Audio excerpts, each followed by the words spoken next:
Halo semuanya, selamat datang di podcast Protozoologi. Saya Hafizali Ramadan. Saya Gali Bistira. Saya Raka Dresya Saputra. Pada podcast kali ini kami akan membahas tentang Plasmodium SP dan malaria. Mulai dari penyebab, gejala, penularan, dan peran penting TLM dalam diagnosis penyakit ini.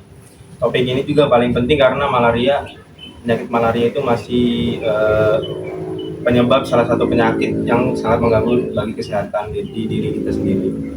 Selain itu juga dalam metode diagnosis pada laboratorium itu sangat berpengaruh dan sangat penting dalam keberhasilan dan penanganan malaria.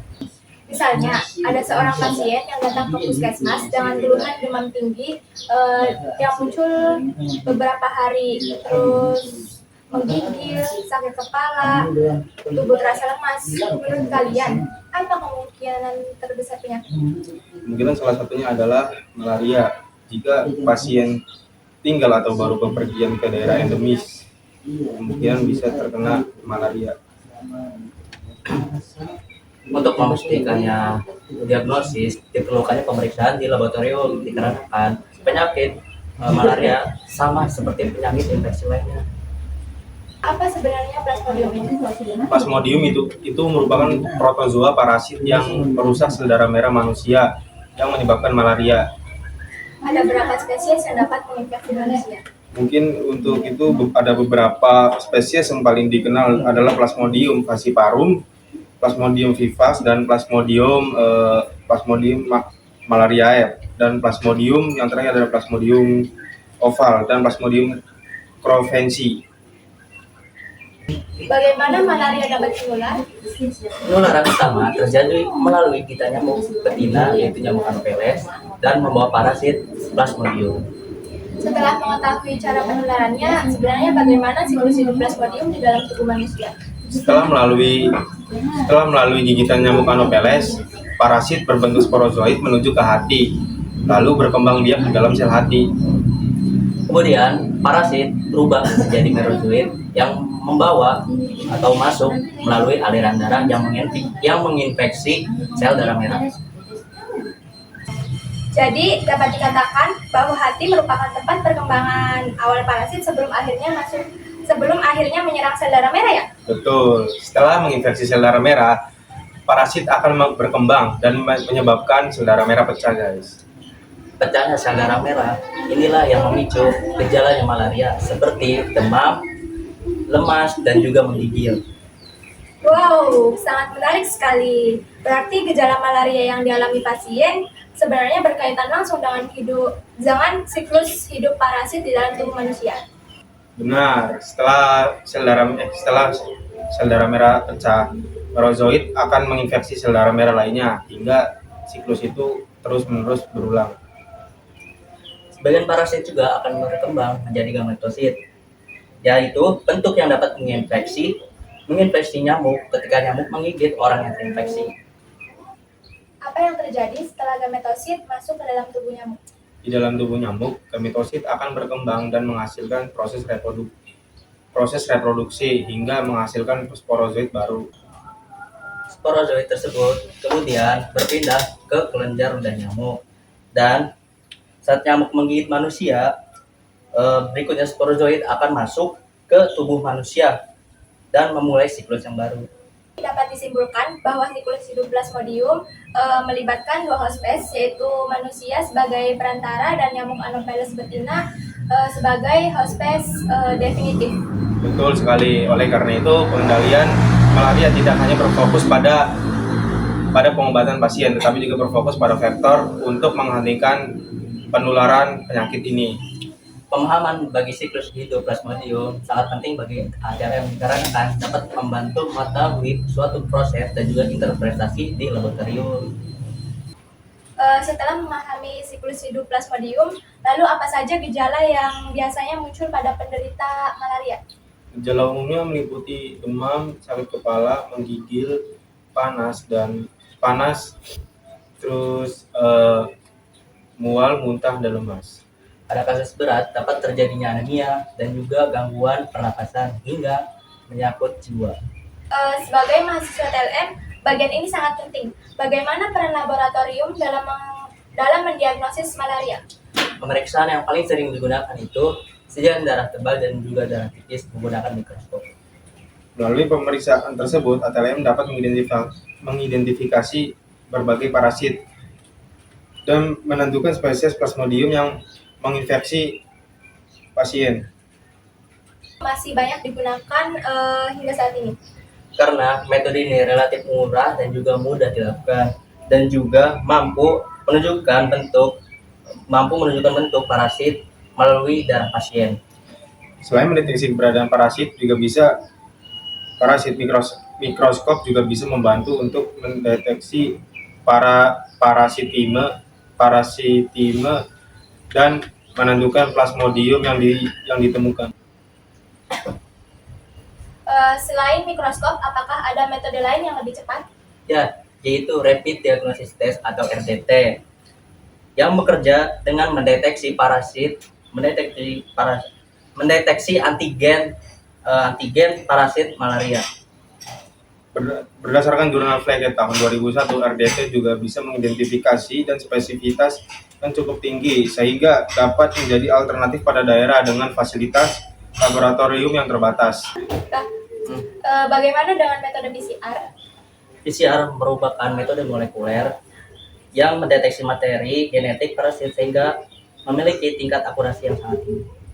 Metode ini juga sangat membantu untuk membedakan spesies Plasmodium yang memiliki morfologi mirip dan pemeriksaan mikroskopis. Selain PCR, ada juga metode LEM. Apa keunggulannya? LEM merupakan metode amplifikasi DNA yang lebih sederhana dibandingkan PCR dikarenakan dia tidak memerlukan alat yang lebih kompleks. Walaupun lebih sederhana, metode ini tetap memiliki sensitivitas yang baik sehingga berpotensi digunakan di daerah dan sumber daya yang terbatas. Kita sudah membahas berbagai metode diagnosis malaria. Kalau dibandingkan, metode mana yang paling efektif digunakan?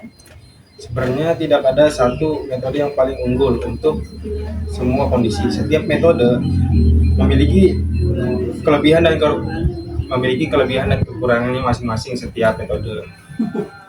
Mikroskopi unggul karena murah dan juga dapat menentukannya spesies parasit. Tetapi perlu digarisbawahi, untuk menentukan hasil yang sempurna itu diperlukannya keterampilan terhadap petugas daerahnya tersebut.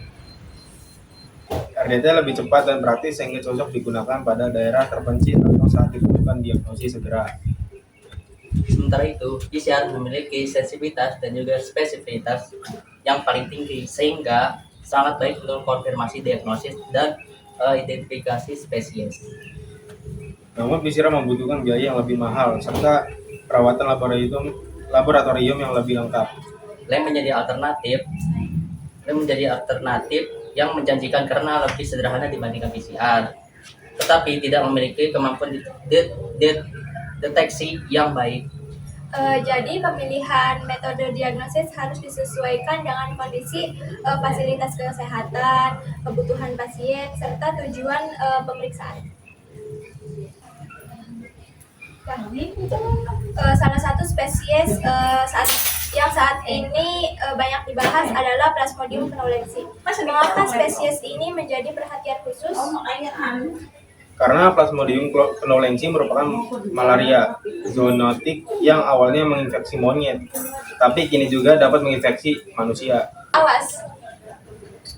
Berdasarkan penelitian Fauzia dan rekan-rekan tahun 2025, kasus Plasmodium knowlensi telah ditemukannya di beberapa wilayah Indonesia, terutama di Sumatera dan Kalimantan. Setelah membahas penyebab, penularan, dan diagnosis malaria, menurut kalian, mengapa malaria masih menjadi masalah kesehatan di Indonesia? Nah, menurut saya, salah satu penyebabnya adalah masalah adanya daerah endemis yang selalu dijangkau oleh fasilitas kesehatan sehingga diagnosis pengobatan sering dilakukan terlambat. Selain itu juga faktor lingkungan juga berpengaruh besar keberadaan Anopheles dan kondisi geografis tertentu. Setelah membahas penyebab, penularan, dan diagnosis malaria, menurut kalian, mengapa malaria masih menjadi masalah kesehatan di Indonesia? Menurut saya, salah satu penyebabnya adalah masih adanya daerah endemis yang sulit dijangkau oleh fasilitas kesehatan sehingga diagnosis pengobatan sering terlambat dilakukan. Dan itu juga faktor lingkungan juga sangat berpengaruh besar keberadaan nyamuk Anopheles. Dan kondisi geografis tertentu masih mendukung terjadinya penularan malaria. Jadi dapat disimpulkan bahwa malaria bukan hanya masalah medis, tetapi juga berkaitan dengan faktor lingkungan, akses pelayanan, kesehatan, dan kesadaran masyarakat. Menurut kalian, apa tantangan terbesar dalam diagnosis malaria saat ini? Salah satu tantangannya adalah keterbatasan fasilitas laboratorium di beberapa daerah endemis sehingga tidak semua metode pemeriksaan dapat dilakukan secara cepat. Selain itu, kemampuan identifikasi mikroskopik juga harus ditingkatkan karena beberapa spesies Plasmodium memiliki morfologi yang mirip sehingga beresiko menyebabkan kesalahan identifikasi. Apa dampak yang dapat terjadi jika terjadi kesalahan identifikasi spesies Plasmodium? Kesalahan identifikasi dapat menyebabkan data epidemiologi terus menjadi tidak akurat dan menyulitkan pemantauan kasus malaria. Selain itu juga hasil pemeriksaan yang kurang tepat dan dapat mempengaruhi keputusan klinis tenaga kesehatan dalam menentukan penanganan pasien. Menurut kalian, solusi apa yang dapat dilakukan untuk mengatasi tantangan tersebut? Pelatihan dan peningkatan kompetisi tenaga ATLM perlu dilakukan secara berkelanjutan terutama dalam identifikasi parasit malaria secara mikroskopis. Selain itu, akses terhadap metode diagnosis yang lebih sensitif seperti PCR perlu diperluas, sedangkan RDT atau dapat dimanfaatkan untuk screening cepat di daerah dengan fasilitas yang terbatas. Dengan demikian, kombinasi antara kompetensi tenaga laboratorium dan pemanfaatan teknologi diagnosis yang tepat dapat meningkatkan kualitas diagnosis malaria. Setelah mempelajari topik ini, apa pelajaran yang paling kalian dapatkan sebagai calon TLM? Saya menyadari bahwa peran ATLM tidak hanya melakukan pemeriksaan laboratorium, tetapi juga berkontribusi dalam memastikan ketetapan diagnosis pasien. Terus ketelitian dalam bekerja sangat penting karena hasil laboratorium menjadi dasar pengambilan keputusan klinis. Saya juga belajar bahwa perkembangan teknologi diagnosis harus diimbangi dengan peningkatan kompetensi tenaga kesehatan. Alat yang canggih tidak akan memberikan hasil yang optimal tanpa kemampuan analis tersebut dan interpretasi yang baik. Saya pribadi menyadari bahwa sebagai calon TLM, kami memiliki tanggung jawab besar menghasilkan hasil pemeriksaan yang akurat. Kesalahan sekecil apapun dapat berdampak pada diagnosis dan penanganan pasien. Oleh karena itu, kita harus terus meningkatkan pengetahuan, keterampilan, dan sikap profesional dalam bekerja. Dengan kompetisi yang baik, ATLM dapat membantu menghasilkan diagnosis yang lebih akurat sehingga penanganan pasien menjadi lebih tepat. Dan pada akhirnya, hal tersebut dapat berkontribusi dalam mendukung program pengendalian dan eliminasi malaria di Indonesia. Jadi, dari pembahasan ini kita belajar bahwa keberhasilan pengendalian malaria tidak hanya bergantung pada pengobatan, tetapi juga pada diagnosis laboratorium yang akurat, kompetensi tenaga kesehatan, serta kerjasama berbagai pihak dalam upaya pencegahan dan pengendalian penyakit. Dari pembahasan hari ini dapat disimpulkan bahwa malaria merupakan penyakit yang disebabkan oleh protozoa Plasmodium yang masih menjadi tantangan kesehatan masyarakat termasuk di Indonesia. Diagnosis yang akurat sangat penting untuk membantu penanganan pasien secara cepat. Berbagai metode seperti mikroskop, RDT, PCR, dan LAM memiliki kelebihan serta keterbatasan masing-masing, sehingga menggunakan perlu disesuaikan dengan metode yang ada. Selain itu, munculnya kasus Plasmodium cholerae sebagai malaria zoonotik menunjukkan bahwa perkembangan penyakit malaria perlu terus dipantau dan teliti agar upaya pengendalian semakin efektif. Dari pembahasan ini dapat disimpulkan bahwa malaria merupakan penyakit yang disebabkan oleh kok main maling? Salah ya? Ini berarti di sini. Sebagai calon ahli teknologi. Iya. Sebagai calon TLM, kita memiliki peran penting dalam menghasilkan pemeriksaan yang akurat, meningkatkan kualitas diagnosis, serta mendukung program eliminasi malaria di Indonesia. Semoga pembahasan ini dapat menambahkan wawasan kita mengenal malaria dan pentingnya peran laboratorium dalam dunia kesehatan. Terima kasih kepada teman-teman yang sudah menonton dan juga mendengarkan podcast kami. Sampai jumpa pada pembahasan berikutnya. Sampai jumpa semuanya. Terima kasih dan sampai jumpa.